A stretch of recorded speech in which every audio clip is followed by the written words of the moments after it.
want to make changes. Every single person has something that they can improve on. Whether it's to give up a bad habit, make more money, be physically fit, or any number of things that they have room to grow. With the right attitude. The power is within you. It's in believing that you can, in knowing that you are the only one who can change your life. Faith, discipline, and attitude are the keys to success. For with a positive attitude, it allows the person that you are to become the person you want to be.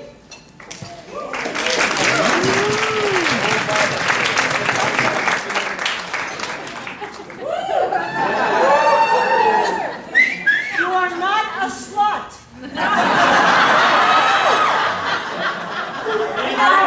I feel like I am. Where, when, and how does all this begin? It begins right now at this moment. Anywhere and in 1,000 different ways. At this very second on this stage, I am in awe of absolutely every one of you sitting out there. From Susie, to Rona, to Dr. Richard, to Tony Attell, so all of you can help others help themselves. But what enables all of us to accomplish what we do? What makes me, at this phenomenal, fantastic, glorious age that I am, and time of life, what does it take? One thing. And what it takes, my dear friends, is an attitude. You can't fake it. You can't just turn it on and off. You have to feel it. You gotta breathe it. You gotta live it. My dear friend Shelley's new slogan for IHF is, changing the world one person at a time. And my seminars and workshops for my motivational series, get up, get out, and get a life. That's exactly what I do. But in order to accomplish that, you have to have a positive attitude. Hello. I'm Jackie Goldberg, known to everyone as the Pink Lady, and to my grandchildren as Pink Grandma.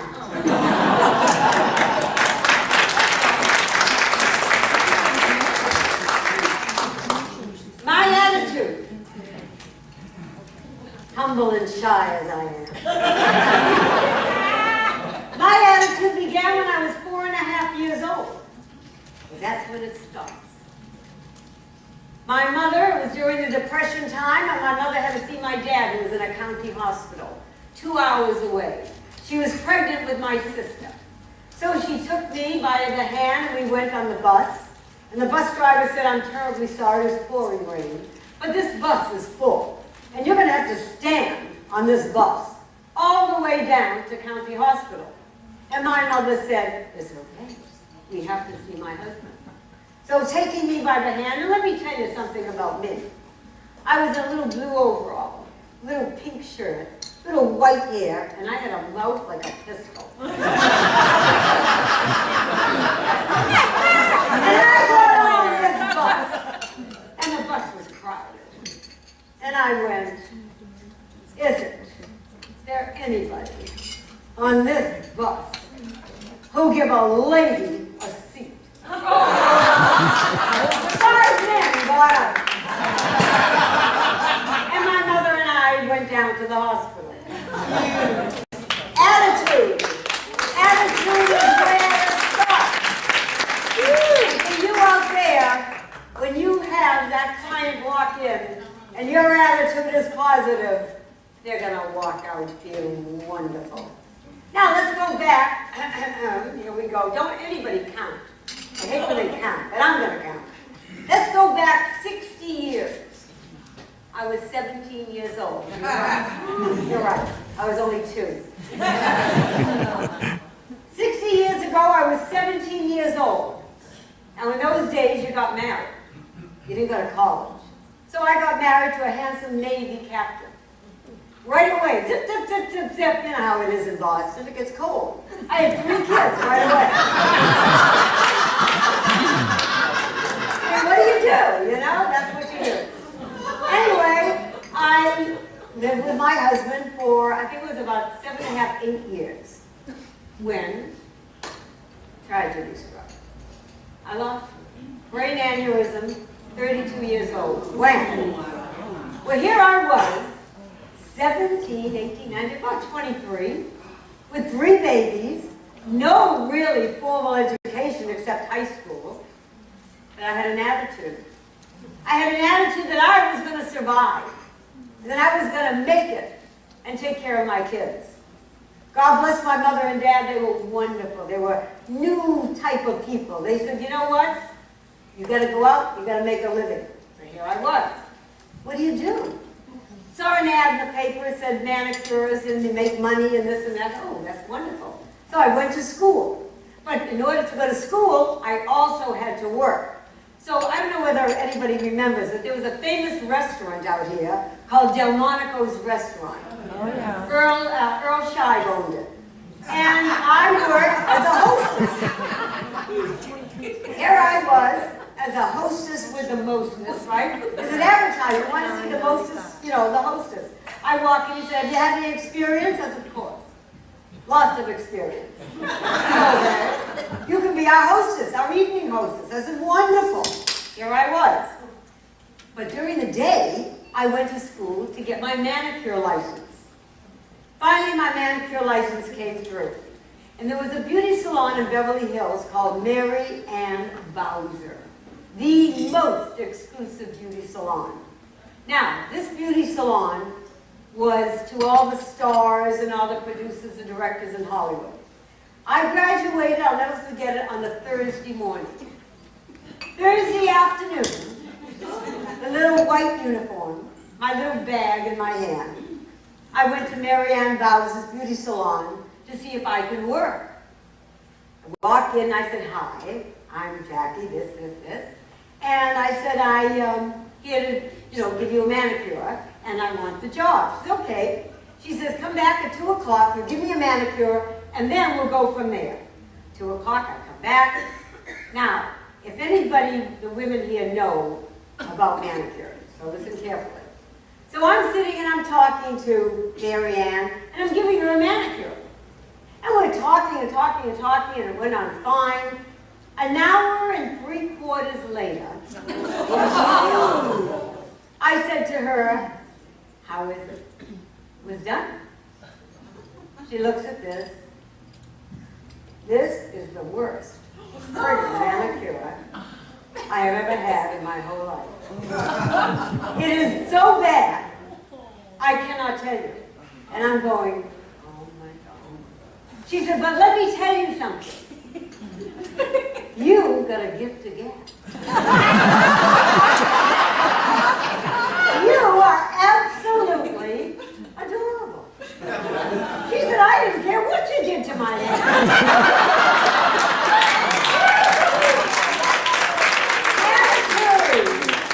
Attitude. I had a great job. Talk about attitude. I love this. A husband just finished reading a book entitled, You Can Be the Man of the House. He went into the kitchen and he announced to his wife, from now on, you need to know that I am the man of this house, and my word is law. Tonight you prepare me a gourmet meal and a sumptuous dessert. And after dinner, we're going to go upstairs with me, and you're going to give me that kind of sex that I always wanted. Afterwards, you're going to draw me a bath. And then tomorrow morning, guess what? Who's going to dress me and comb my hair? And the wife replied, smiling, my first guest will be the funeral director.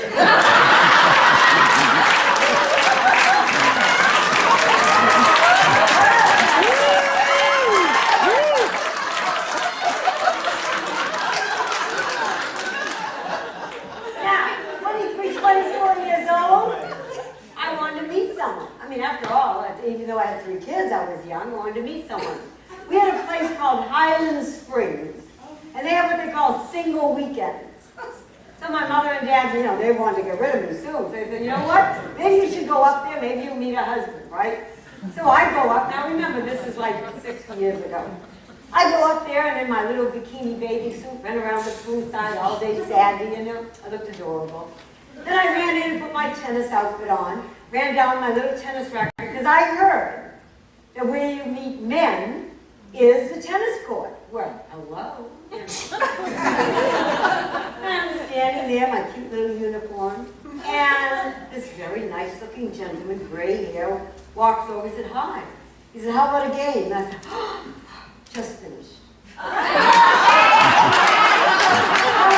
me tell you something. I don't play tennis. But I really look cute in the outfit. So I figured, hello, Anyway, that gentleman was a widow. I'm a widower. And he had 2 children, and I had my 3. Well, it was like, wow. It was finding not only a wonderful relationship that lasted 38 years, but I found a soulmate. And in some of my classes, I teach a class called, you'll never know, Senior Sexuality. Let me tell you, it's a great class. And you can do a lot with it. Anyway. I'm bad. Anyway. Walter and I got married. Now, Walter was one of the best sales rep of women's wear in the country. So he said to me, you know what, you don't want to be a manicurist. You want to come into my business, and you're going to be a sales rep. Why not, right? What the hell? So I go down to the California Mart. We had a huge showroom with a big glass frontage, and I began to learn sales. Well, naturally, I love people anyway, so it was an instinct. I loved it. So one day I'm walking down, and I'm wearing pink that day, and someone yelled, hey, pink lady. Woo! My husband, who was 18 years old, said, come here. Do you want to be known in this business? I said, well, yeah. He said, you are now the pink lady. Talk about attitude and marketing.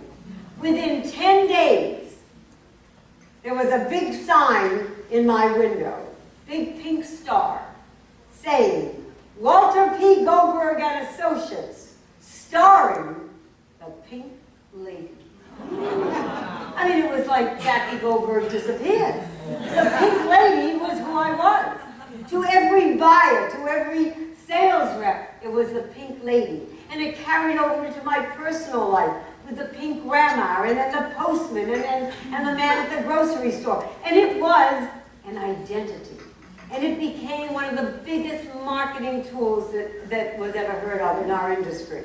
So, the Pink Lady came about. I gotta tell you this is so cute. A lady walks into the drugstore and she tells the pharmacist she needs some cyanide. The pharmacist said, why in the world do you need cyanide? Well, the lady then explained that she needed to poison her husband. The pharmacist's eyes got big and he said, Lord, have mercy, I can't give you cyanide to kill your husband. I mean, that's against the law. We'd go to jail. I'll lose my license. The lady reached into her purse, pulled out a picture of her husband in bed with the pharmacist's wife, and handed it to the pharmacist. The pharmacist looked at the picture and he said, well, now, you didn't tell me I had a prescription.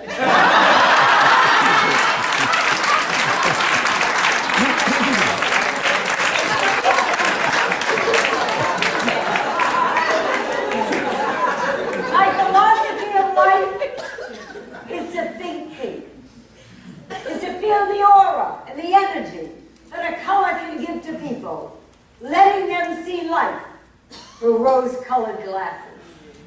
And everyone that I see love and beauty in those people. Good philosophy has kept me going. Now, after 37 wonderful wonderful years. I lost my spouse a couple of years ago. 5 children, we brought the two families together. 6 grandchildren, great kids. Now what do? My husband had said to me, if anything happens to me, life belongs to the living, so live it. And that's what I did, my friend. I got up, and I got out, and I got a life. And I reinvented myself. And what did I do? I entered a contest. Ms. Senior Pageant Contest. Talk about it. They said to me, we want you to be in this pageant. I said, excuse me? I don't do pageants. No, you gotta do this pageant. So here I was, 5 feet tall, 93 pounds, and all these gorgeous women, there was about 30 of them, 5'9", 6 foot, 5'7", I mean, here I was. And they were in gorgeous gowns with beads. These women were from 62 to 92. And they were tap dancing and singing the arias of opera. I mean, they were phenomenal. And I came in, and I did Shakespeare's To Be or Not to Be. Wrong question. My question was, to age or not to age? That's the question. Our third runner-up is Jane Jones. And Jane Jones walks out, 5'9". Gorgeous black jet gown. She had sung the aria from Carmen. Thank you, thank you, thank you. Second runner-up. Now remember, I never been in a pageant before. Joan Collins comes up, gorgeous, dynamic, beautiful, beautiful red silk gowns. And she said, thank you, thank you, thank you. And I looked up and I said, dear Lord, thank you so very, very much. Because you gave me the privilege to stand up before 750 people at this stage in my life and give my all. And I want to thank you for that. And our winner, with an attitude that you can't beat, is our own Pink Lady. And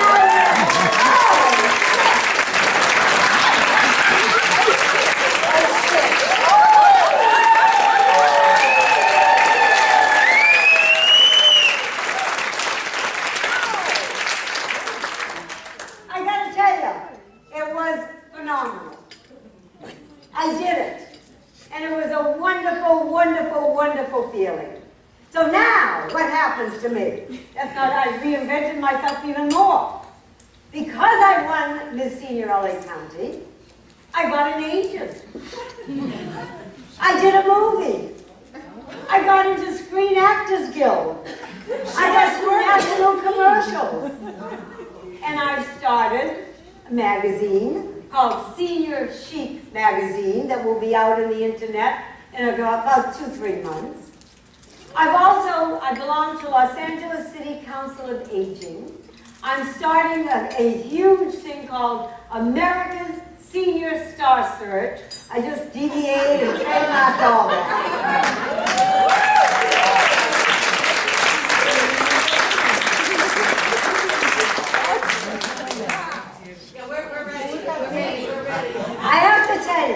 I have to tell you, life, I've been blessed. And why I have been blessed, because I came into a world here with Shelley and all of you, and it made me feel that I belong.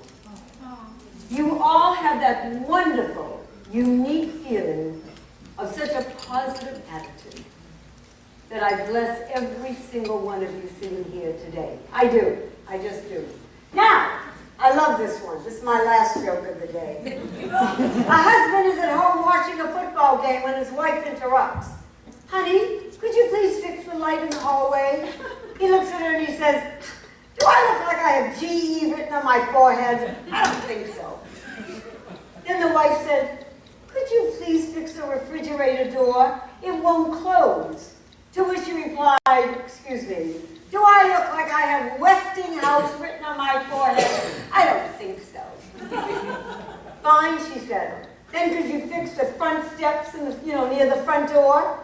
I'm not a carpenter, he said. With that, he leaves. Then he kind of feels a little remorse. So he comes back, and he goes into the house, and you know what? The steps are fixed. Oh.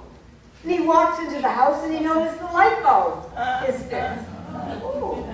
And then he says, honey, I'll get a beer, and the refrigerator door is fixed. Honey, he said, how did all this get fixed? And she said, well, when you left, I sat outside, and I just cried. And he said, and she said, a nice young man came by, and he said, what's wrong? And I told him all the things that would happen, and that they were all needed to be fixed. And he said, you know what? I'll fix everything for you. All you have to do is go to bed with me. Well, the husband said, that sounds good. He says, what else happened? Well, he said I could either go to bed with him or bake a cake. Well, the husband said, what kind of a cake did you bake? Excuse me, do I look like Betty Crocker?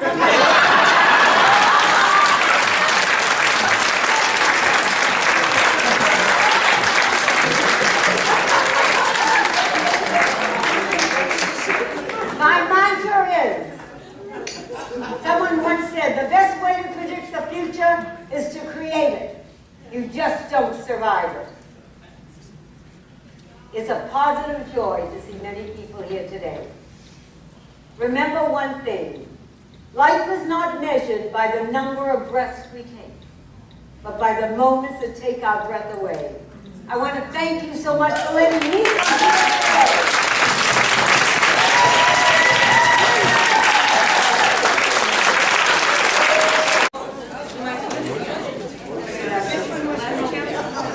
This is the last three numbers on your ticket. 0, 9, 5. 0, 9, 5. Right here, bingo. Woo! You got it. You over my boots over there. Here's my little t-shirt. Okay, whatever.